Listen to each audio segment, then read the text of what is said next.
Hi students, ഇന്ന് നമ്മൾ +2 അക്കൗണ്ടൻസിയിലെ accounting four partnership എന്ന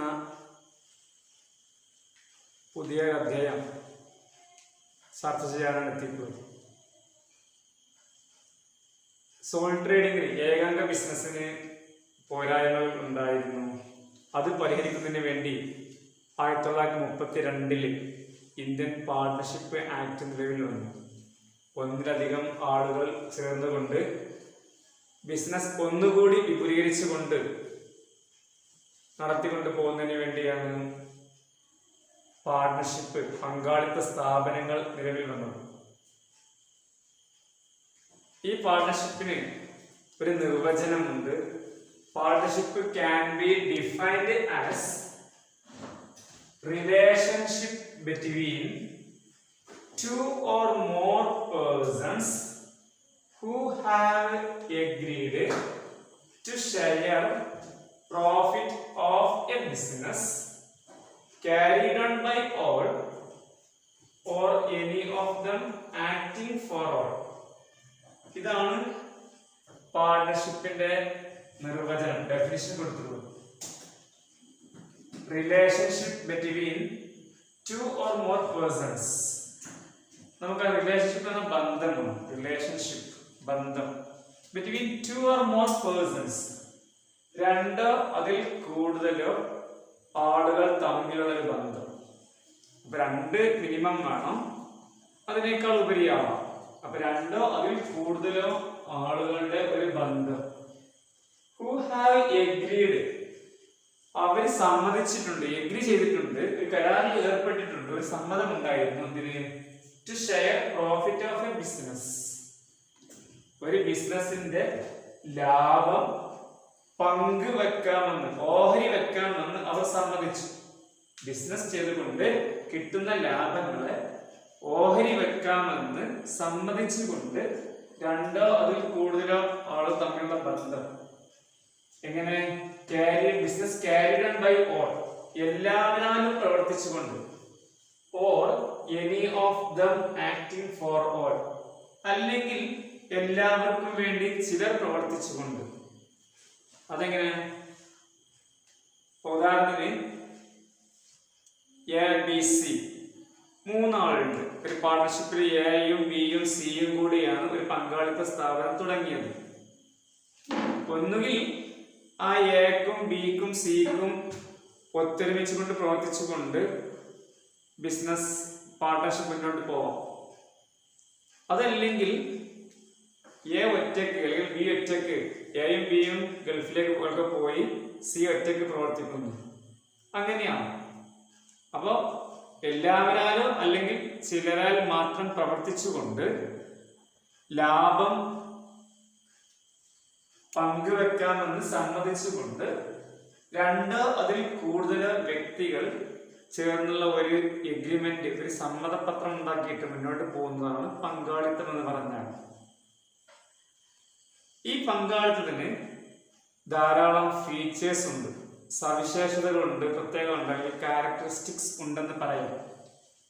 ഒന്ന്, നമ്പർ ഓഫ് പേഴ്സൺസ് എന്നുള്ളത്. ഒന്നാമത്തെ പോയിന്റ് നമ്പർ ഓഫ് പേഴ്സൺസ് എന്നുള്ളതാണ്.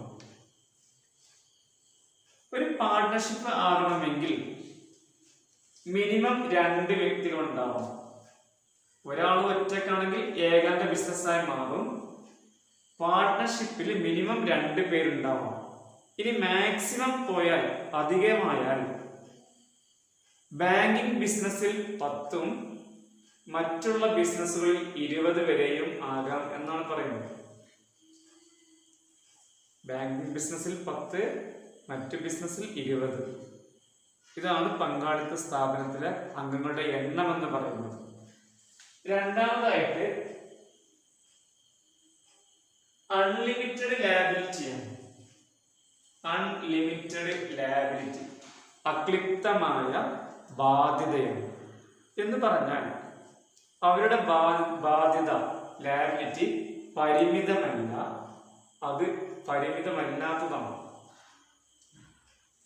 ഉദാഹരണത്തിന് എയും ബിയും കൂടി ഒരു പാർട്ട്ണർഷിപ്പ് തുടങ്ങിയിട്ട് അതിൽ 2 ലക്ഷം അല്ലെങ്കിൽ 3 ലക്ഷം കടം വന്നാൽ ആ 2 പേരും കൂടി ആ കടം വീട്ടണം. ബിസിനസ്സിൽ അത് കൊടുക്കാനുള്ള കടം വീട്ടാനുള്ള തുക തികയാതെ വരികയാണെങ്കിൽ അവരുടെ പേഴ്സണൽ സ്വത്തിൽ നിന്ന്, വ്യക്തിപരമായ സ്വത്തിൽ നിന്ന് എടുത്തു കൊടുക്കണം. അതിനെയാണ് അൺലിമിറ്റഡ്. അപ്പൊ എത്ര കടം വരുന്നുണ്ട് അതൊക്കെ വീട്ടാൻ ഈ പാർട്ട്ണർമാര് ബാധ്യസ്ഥരാണ്. ഇതാണ് അൺലിമിറ്റഡ് എന്ന് പറഞ്ഞാൽ. എന്നാൽ കമ്പനി ആണെങ്കിൽ മറുഭാഗത്ത് ലിമിറ്റഡ് ആണെന്ന് നമുക്ക് പറയാം. പാർട്ട്ണർഷിപ്പിലെ ബാധ്യത അൺലിമിറ്റഡ് ആണ്. അത് രണ്ടാമത്തെ ഫീച്ചർ. മൂന്നാമത് business carried on by all or any of them acting for all. Business carried on by all or any of them acting for all. എല്ലാവരാലോ അല്ലെങ്കിൽ ചിലരാൽ മാത്രമോ ബിസിനസ് നടത്തപ്പെടുന്നു. ഇത് പാർട്ട്ണർഷിപ്പിന്റെ ഒരു പ്രത്യേകതയാണ്. നാലാമതായി പറയുന്നത് പാർട്ട്ണർഷിപ്പ് ഫോർ ഡൂയിങ് ബിസിനസ്. പങ്കാളിത്തം ഉണ്ടാക്കുന്നത് ബിസിനസ് ചെയ്യാൻ വേണ്ടിയായിരിക്കണം. മോഷ്ടിക്കാൻ വേണ്ടിയോ അല്ലെങ്കിൽ വേറെ എന്തെങ്കിലും അനാവശ്യ പ്രവർത്തനങ്ങൾക്ക് വേണ്ടിയോ ആയിരിക്കരുത് പാർട്ട്ണർഷിപ്പ് ഉണ്ടാവുന്നത്. അത് നിയമപരമായിട്ടുള്ള ഒരു ബിസിനസ് ചെയ്യാൻ വേണ്ടിയിട്ടായിരിക്കണം പങ്കാളിത്തം രൂപീകരിക്കേണ്ടത്. അതാണ് ഡൂയിങ് ബിസിനസ് എന്ന് പറയുന്നത്. നാലാമതായിട്ട് പറഞ്ഞത് 5 ഷെയറിംഗ് ഓഫ് പ്രോഫിറ്റ്. ലാഭവീതം ഓഹരി വെക്കപ്പെടുന്നു. അപ്പൊ എത്ര പാർട്ട്നേഴ്സ് ഉണ്ടോ അവർക്കിടയിൽ ലാഭം പങ്കുവെക്കപ്പെടുന്നുണ്ട്. വേറെ ഒറ്റയ്ക്ക് എടുക്കുന്നില്ല. പാർട്ട്നേഴ്സിന്റെ ഇടയിൽ ലാഭങ്ങൾ ഷെയർ ചെയ്യപ്പെടുന്നു. Then utmost faith. വിശ്വാസം ഉണ്ടായിരിക്കണം. പാർട്ട്ണർമാർക്കിടയിൽ നല്ല വിശ്വാസം ഉണ്ടായിരിക്കണം. ഒരാൾക്ക് ഒരാളെ കുറിച്ച് സംശയങ്ങളോ അല്ലെങ്കിൽ അങ്ങനെയുള്ള കാര്യങ്ങൾ ഉണ്ടാവാൻ പാടില്ല. പരസ്പരം അങ്ങോട്ടും ഇങ്ങോട്ടുള്ള വിശ്വസ്തതയാണ് ബിസിനസ് മുന്നോട്ട് കൊണ്ടുപോകാൻ സഹായിക്കുന്നത്. അതില്ലെങ്കിൽ ബിസിനസ് അടച്ച് പെട്ടെന്ന് തന്നെ നിർത്തിപ്പോവേണ്ട അവസ്ഥയിലേക്ക് വരും. അപ്പൊ അറ്റ്മോസ്റ്റ് ഗുഡ് ഫെയ്ത്ത്, നല്ല ഒരു വിശ്വാസം പാർട്ട്നേഴ്സിന്റെ ഉള്ളിൽ ഉണ്ടായിരിക്കണം. ഇങ്ങനെ 6 പ്രധാനപ്പെട്ട ഫീച്ചേഴ്സ് അല്ലെങ്കിൽ സവിശേഷതകളാണ് പാർട്ട്ണർഷിപ്പിന് ഉള്ളത് എന്ന് പറയാം. അങ്ങനെ ഈ 2 അതിൽ കൂടുതൽ വ്യക്തികളോ ചേർന്ന് ഒരു എഗ്രിമെന്റ്, ഒരു കരാറ് ഉണ്ടാക്കിക്കൊണ്ടാണ് പാർട്ട്ണർഷിപ്പ് മുന്നോട്ട് പോകുന്നത്. വ്യത്യസ്ത കുടുംബങ്ങളിൽ നിന്ന് വ്യത്യസ്ത ആളുകൾ ചേർന്നുകൊണ്ടാണ് പാർട്ട്ണർഷിപ്പ് ഉണ്ടാവുന്നത്. അതുകൊണ്ട് ഒരു എഗ്രിമെന്റ്, ഒരു കരാർ ഉണ്ടാകും. ആ എഗ്രിമെന്റ് ഒന്നുകിൽ oral or written. Agreement may be either oral or written. ഒന്നുകിൽ അത് വാക്കാൽ ഉള്ളതാണ് അല്ലെങ്കിൽ എഴുതപ്പെട്ടതാണ്. Oral or written. വാക്കാൽ ഉള്ളത് അല്ലെങ്കിൽ ഇങ്ങനെ പറഞ്ഞു വെക്കാം, അങ്ങനെ പാർട്ട്ണർഷിപ്പ് തുടങ്ങാമെന്ന് വാക്കാൽ കരാർ ഉണ്ടാക്കുന്നു, അല്ലെങ്കിൽ ഒരു രേഖയായിട്ട് എഴുതി വെക്കുന്നു. അങ്ങനെ ഈ റിട്ടൺ എഗ്രിമെന്റിനെയാണ് പാർട്ട്ണർഷിപ്പ് ഡീഡ് എന്ന് പറയും. പാർട്ട്ണർഷിപ്പ് ഡീഡ് ഒരു പങ്കാളിത്ത സ്ഥാപനത്തിന്റെ ഏറ്റവും വലിയ പ്രമാണം, അതിന്റെ പങ്കാളിത്ത പ്രമാണമാണ് partnership deed. The written agreement is called partnership deed. അതിന് ചെറിയൊരു ഡെഫിനിഷൻ കൊടുത്തിട്ടുണ്ട്. A document containing all conditions agreed by partners. A document containing all conditions agreed by partners. എല്ലാ പങ്കാളികളും സമ്മതിച്ചുകൊണ്ടുള്ള ഒരു, അവരുടെ എല്ലാ കണ്ടീഷനും അടങ്ങിയ, സമ്മതിക്കപ്പെട്ട എല്ലാ കണ്ടീഷനും അടങ്ങിയ ഒരു രേഖ. അതില് എയും ബിയും സിയും ആണെങ്കിൽ ആ എയും ബിയും സിയും കൂടി സമ്മതിച്ചുകൊണ്ട്, എല്ലാവരും കൂടി ഒത്തൊരുമിച്ചുകൊണ്ട് സമ്മതത്തോടു കൂടി നിർമ്മിക്കപ്പെട്ട അവരുടെ എല്ലാ കണ്ടീഷനും എന്തെല്ലാം കണ്ടീഷൻസ് ഉണ്ടോ അതെല്ലാം മുന്നോട്ട് വെച്ചുകൊണ്ട് എഴുതപ്പെട്ട ഒരു രേഖയാണ് പാർട്ട്ണർഷിപ്പ് ഡീഡ് അഥവാ പങ്കാളിത്ത പ്രമാണം എന്ന് പറയുന്നത്. പാർട്ട്ണർഷിപ്പ് ഡീഡ് എന്ന് പറയുന്നത്. ഈ പാർട്ട്ണർഷിപ്പ് ഡീഡില് പ്രധാനമായിട്ട് ഒരു 10ഓളം കാര്യങ്ങൾ അടങ്ങിയിട്ടുണ്ട്. അതിനെയാണ് കണ്ടൻസ് ഓഫ് ഡീഡ് എന്ന് പറയുന്നത്. കണ്ടൻസ് ഓഫ് ഡീഡ്, പാർട്ണർഷിപ്പിന്റെ ഉള്ളടക്കം എന്ന് പറയും. ഉള്ളടക്കം, കണ്ടൻസ് ഓഫ് ഡീഡ്, പ്രമാണത്തിലെ ഉള്ളടക്കം. അത് എന്തൊക്കെയാണെന്ന് നമുക്ക് പരിശോധിക്കാം. ഒന്ന്, name and address of all partners. മുഴുവൻ പാർട്ട്നേഴ്സിന്റെയും പേരും അഡ്രസ്സും ഉണ്ടായിരിക്കണം. അപ്പോൾ ഒരു രേഖ എഗ്രിമെന്റ് തയ്യാറാക്കുമ്പോൾ അത് ഒന്നാമതായിട്ട് ഉണ്ടാവേണ്ടത് മുഴുവൻ പാർട്ട്നേഴ്സിന്റെയും പേരും അഡ്രസ്സും. Name and address of all partners should be included in the partnership deed. First. Second one, name and address of the firm. The name of the firm, സ്ഥാപനത്തിന്റെ പേര്. മെഗാ ലിമിറ്റഡ് അല്ലെങ്കിൽ റോയൽ കമ്പനി, റോയൽ ഫർണിച്ചർ, അങ്ങനെ എന്തായാലും കടന്റെ പേര്, നമ്മൾ എന്ത് പേരാണ് കൊടുക്കുന്നത് ആ പേരും എവിടെയാണ്, സ്ഥലത്തിന്റെ പേരും അതിൽ ഉൾപ്പെടുത്തുക. അതാണ് രണ്ടാമതായിട്ട്. മൂന്നാമതായിട്ട് nature of business. Nature of business, ബിസിനസിന്റെ സ്വഭാവം. എന്താ ബിസിനസ് സ്വഭാവം എന്ന് പറഞ്ഞാല് നമ്മുടെ സ്വഭാവത്തിനെ പോലെയാണോ? അതല്ല ഉദ്ദേശിക്കുന്നത്. ബിസിനസ് സ്വഭാവം എന്ന് പറഞ്ഞാൽ ഏത് തരം ബിസിനസ്സാണ്. ഉദാഹരണത്തിന് അത് പറഞ്ഞ പോലെ റോയൽ ഫർണിച്ചർ മാർട്ട് കാലിക്കറ്റ്. അപ്പൊ അതിൽ മൂന്നും പെട്ടു. സ്ഥാപനത്തിന്റെ പേരുണ്ട്, എവിടെയാണ് എന്നുണ്ട്, പ്ലേസ് ഉണ്ട്, അതിന്റെ നേച്ചർ, അത് ഫർണിച്ചർ മാർട്ടാണ്. അപ്പൊ ഏത് തരം ബിസിനസ് ആണെന്നുള്ള നേച്ചർ ഓഫ് ബിസിനസ് പറഞ്ഞാല് മൂന്നാമതായിട്ട് പറയപ്പെടുന്നു. നാലാമതായിട്ട് capital contribution. Capital contribution, it means എത്ര ക്യാപിറ്റൽ ഓരോ പാർട്ട്ണർമാരും എത്ര ക്യാപിറ്റൽ കൊണ്ടുവരണം. എ എത്ര കൊണ്ടുവരണം, ബി എത്ര കൊണ്ടുവരണം, സി എത്ര കൊണ്ടുവരണം. അങ്ങനെ ഓരോ പാർട്ട്നേഴ്സും 1 ലക്ഷം, 2 ലക്ഷം അല്ലെങ്കിൽ 5 ലക്ഷം എത്രയാണ് കൊണ്ടുവരുന്നത് അത് മുൻകൂട്ടി അവർ ആ എഗ്രിമെന്റിലൂടെ പ്രതിപാദിക്കുന്നുണ്ട്, പറയുന്നുണ്ട്. അതാണ് ക്യാപിറ്റൽ കോൺട്രിബ്യൂഷൻ എന്ന് പറഞ്ഞാൽ. Next, amount of drawings. ഓരോ പാർട്ട്നേഴ്സിനും എത്ര രൂപ പിൻവലിക്കാം. ഒരു വർഷത്തിൽ ഒരു പാർട്ട്ണർക്ക് എത്ര രൂപ ബിസിനസ്സിൽ നിന്ന് തന്റെ വ്യക്തിപരമായ ആവശ്യത്തിന് വേണ്ടി പിൻവലിക്കാൻ കഴിയും, ഡ്രോയിങ്സ് എത്രയാണ് എന്ന് അവർ മുൻകൂട്ടി ആ പ്രമാണത്തിൽ പറയുന്നുണ്ട്. Then interest on capital. Interest on capital.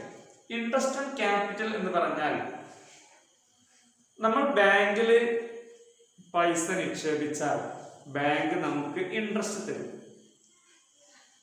Just like this, the business should give interest on capital to the partners. ഇതുപോലെ പാർട്ട്ണർമാർക്ക് എന്ത് ചെയ്യും? ബിസിനസ് ഇൻട്രസ്റ്റ് കൊടുക്കുന്നു.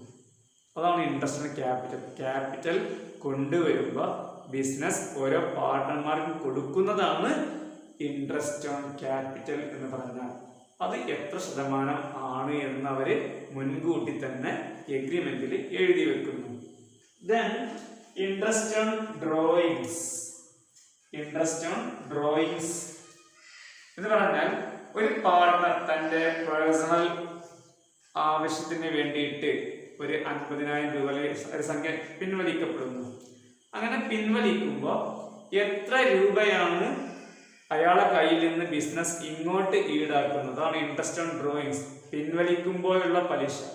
ഒരു പാർട്ണർ തന്റെ വ്യക്തിപരമായ ആവശ്യം പിൻവലിക്കുമ്പോൾ അയാളെ കയ്യിൽ നിന്ന് ഇങ്ങോട്ട് ബിസിനസ് വാങ്ങുന്നത് ഇൻട്രസ്റ്റ് ഓൺ ഡ്രോയിങ്സ്, അങ്ങോട്ട് കൊടുക്കുന്നത് ഇൻട്രസ്റ്റ് ഓൺ ക്യാപിറ്റൽ.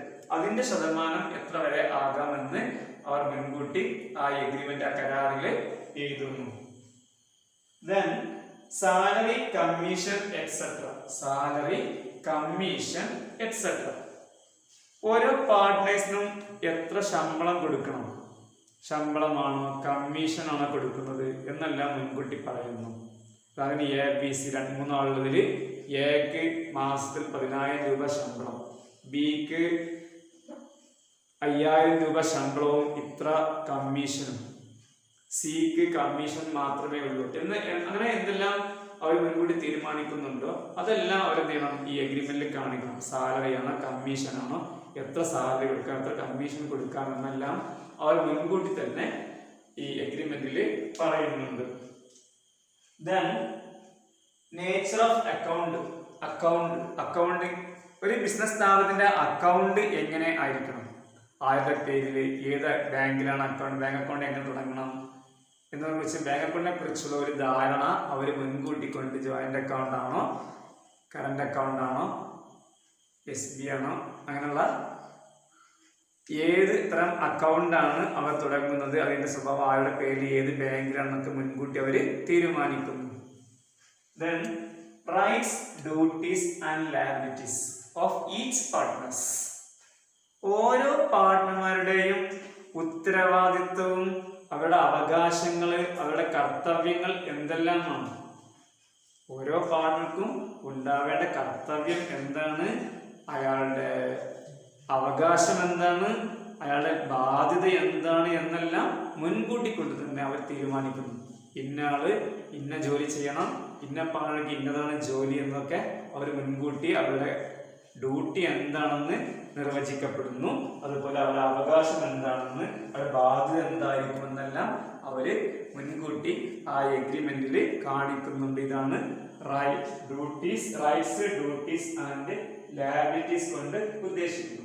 ഇങ്ങനെ ഈ 10ഓളം കാര്യങ്ങൾ അടങ്ങിയതാണ് കണ്ടന്റ്സ് ഓഫ് ഡീഡ് എന്ന് പറഞ്ഞാൽ പങ്കാളിത്ത പ്രമാണത്തിൽ ഉണ്ടാവേണ്ടത്. ഇത് വളരെ ഇമ്പോർട്ടൻ്റ് ആണ്. പരീക്ഷയ്ക്ക് സാധാരണ വിദ്യാഭ്യാസ സംബന്ധമായ പരീക്ഷയ്ക്ക് വരുന്ന ഭാഗമാണ്. അപ്പോൾ ഇതൊക്കെ ഇത്തരം കാര്യങ്ങൾ ശരിക്കും വളരെ വ്യക്തമായിക്കൊണ്ട് തന്നെ പഠിച്ചിരുന്നാൽ നമുക്ക് പരീക്ഷയ്ക്ക് വളരെ എളുപ്പത്തിൽ എഴുതാൻ കഴിയും, പഠിക്കാൻ സുഖമാണ്. ഇനി പറയാൻ പോകുന്നത് നെക്സ്റ്റ് പോയിന്റ്. നമ്മൾ പറഞ്ഞു പങ്കാളിത്തം ഒരു കരാറിനെ അടിസ്ഥാനമാക്കി എഗ്രിമെന്റ് ഉണ്ടായിക്കൊണ്ടാണ്. ഈ എഗ്രിമെന്റ് അതിന്റെ ഒബ്ജക്റ്റീവ്സ് എന്തെല്ലാമാണ്? What are the objectives of the partnership deed? Partnership deed ഉണ്ടാക്കുന്നതിന്റെ ലക്ഷ്യങ്ങൾ, എന്തിനു വേണ്ടിയാണ് പങ്കാളിത്ത സ്ഥാപനത്തിൽ ഒരു പങ്കാളിത്ത പ്രമാണം, ഒരു എഗ്രിമെന്റ് ഉണ്ടാക്കുന്നത് എന്തിനു വേണ്ടിയാണ്? ഒന്നാമതായിട്ട് ടു അവോയ്ഡ് ഡിസ്പ്യൂട്ട്, തർക്കങ്ങൾ ഒഴിവാക്കാൻ, ഭാവിയിൽ വന്നേക്കാവുന്ന തർക്കങ്ങളൊക്കെ പരിഹരിക്കാൻ വേണ്ടി. To run business smoothly, business നല്ല സുഖകരമായ രീതിയിൽ സ്മൂത്ത് ആയിട്ട് റൺ ചെയ്യാൻ ഒരു എഗ്രിമെന്റ് അത്യാവശ്യമാണ്. അതുപോലെ to share profit or loss, ലാഭവും നഷ്ടവും പങ്കുവെക്കാൻ പാർട്ണർഷിപ്പ് ഡീഡ് ആവശ്യമാണ്. ഇനി ഇങ്ങനെ ഒരു ഡീഡ്, ഒരു പ്രമാണം ഉണ്ടാക്കാതിരുന്നാലോ, ഒരു 3 വ്യക്തികൾ പങ്കാളിത്ത പ്രമാണം അല്ലെങ്കിൽ ഒരു എഗ്രിമെന്റ് ഒന്നും വെക്കാതെയാണ് അവർ ബിസിനസ് ആരംഭിച്ചത്. അങ്ങനെയാണെങ്കിൽ if there is no deed, പ്രമാണം ഇല്ലെങ്കിൽ, പ്രോഫിറ്റ് നോ എന്ന് പറഞ്ഞാൽ അവർക്ക് ലാഭം എടുക്കാൻ കഴിയില്ല. ഒരു പ്രമാണം, ഒരു എഗ്രിമെന്റ് ഉണ്ടാക്കാതെ ബിസിനസ് തുടങ്ങിയാലുള്ള പ്രശ്നങ്ങൾ, ഒന്ന് അവർക്ക് ലാഭവും നഷ്ടമൊന്നും എടുക്കാനുള്ള അവകാശമില്ല, salary no, commission no, interest on capital no, interest on loan 6%. അപ്പൊ in the absence of the agreement the following points should be noted that profit is no salary, no commission, no interest on capital, 6% interest on loan charged. Salary ഇല്ല, commission ഇല്ല, profit ഇല്ല, interest on capital ഒന്നും ഉണ്ടായിരിക്കില്ല. Interest on loan 6% ഈടാക്കാനുള്ള വകുപ്പ് അതിലുണ്ട് agreement ഇല്ലെങ്കിൽ. അപ്പൊ എഗ്രിമെന്റോട് കൂടിയാണ് ബിസിനസ് തുടങ്ങേണ്ടത്, പണത്തിൽ തുടങ്ങുന്നത്. ഇല്ലെങ്കിൽ ഇത്തരത്തിലൊന്നും ഉണ്ടായിരിക്കുന്നതല്ല.